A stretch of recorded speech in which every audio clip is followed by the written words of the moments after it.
All right, we'll continue on with our media availability. We're now joined here in the media center by Kyle Busch, driver of the number 18 M&M's Pretzel Toyota. Currently, Kyle is second in points. Thoughts about coming back to race at Pocono?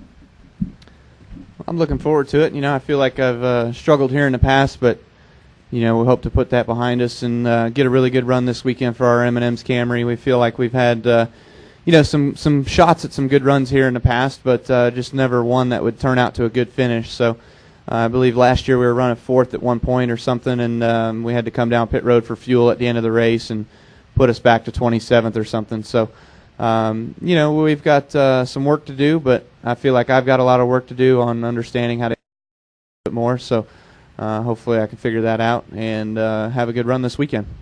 We'll open it back up to questions and media. Again, it's courtesy. State your name and affiliation. We'll start with Mike and go to Claire and Bob.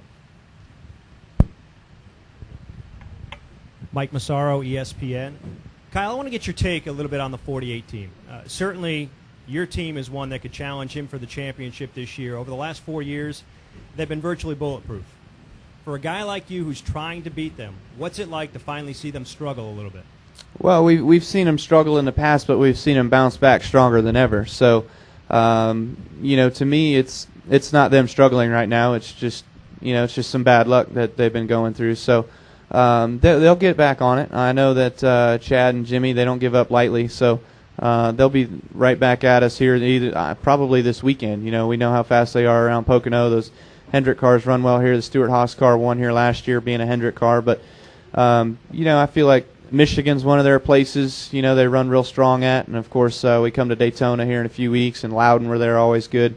So, I'm not so sure that you can discount them or count them out yet. They've got a lot ahead of us. Claire B. Lang, Sirius NASCAR Radio. Jeff Burton was in here and actually rather complimentary of you. He said that, he still thinks what he said the week before about you racing him stands, and he's kind of over it in a way, but also said that he was impressed with the way you handled things last week, and I think I was standing as close as anyone.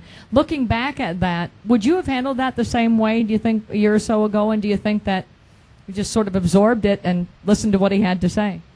Yeah, I think so. I just was, for one, shocked where he came from, because normally I didn't know where he finished at the time, and I didn't know what he was mad about. I thought that he still ran 6th or 7th, but I didn't know where he came from, finishing 25th, I guess, wherever he did.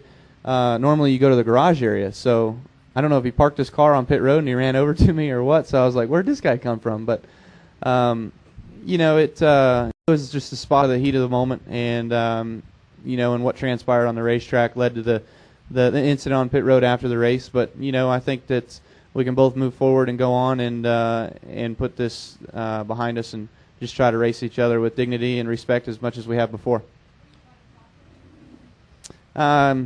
He says there's no need to talk. So, to me, it's about going out there and doing the same thing I felt like I've always done. And until seeing a little bit more of the replay and until seeing my car after the race, I had no idea how I touched him or cut his left rear tire down. But after the race, there's a 4-inch piece of my car sticking out wider than it normally is. It was like a tire spear from the repairs that my guys did on the car, and that's what got into his tire. And I had no idea my car was 4 inches wider than what it was, but that's no excuse for what happened. Just didn't know that was out there, but it was unfortunate for him and those guys. They had a solid run going. I hate it that they didn't get a good finish that they deserved, but we got a good, solid third-place finish that our team deserved.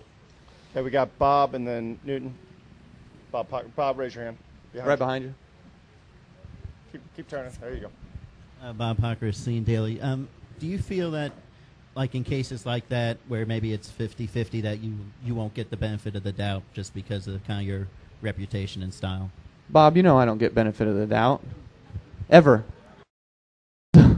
So it's all my fault. Yeah, I apparently got into him and cut his tire down. He didn't cut his tire down on himself. So, it's just unfortunate circumstance that it happened again that, hopefully we can look forward and try to move on and race each other well here on out.